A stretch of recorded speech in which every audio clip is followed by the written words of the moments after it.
इसमें एक तो कोयला, दूसरा आर्टिस्ट, तीसरा एक पुरानी किताबें उनको इकट्ठा करने के बाद उसके ऊपर जिस तरह से आप ये कहें कि पेंटिंग करना या फिर कुछ चीज़ें बताना जो कि आपकी ग्राउंड रियलिटीज़ बताती हैं कि हमारे मुल्क में, हमारे दुनिया में ये चीज़ें हो रही हैं। पुरानी किताबों पर कोयले के ज़रिए 3 तस्वीर बनाई हैं एक आर्टिस्ट ने, जो ज़मीन के गुजरे हुए हालात की खामोश गवाही पेश करती हैं।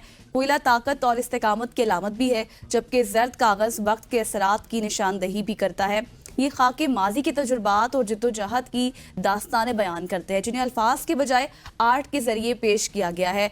और ये मुनफरद फ़नपारे माजी की यादों की अक्कासी भी करते हैं कि ना सिर्फ नई जो फ़नी महारत है उसका मज़र है, बल्कि गहरे तारीखी और जज्बाती मानी भी रखते हैं, जो देखने वालों को माजी के किस्से सुनाने में कामयाब हैं। ये वीडियो इस वक्त आप देख सकते हैं, हमारी स्क्रीन पर भी चल रही हैं। ढेर सारी किताबें हैं, पुरानी किताबें थी, उनको रिसाइकिल किया गया, बहुत से मैसेजेस भी दिए गए हैं।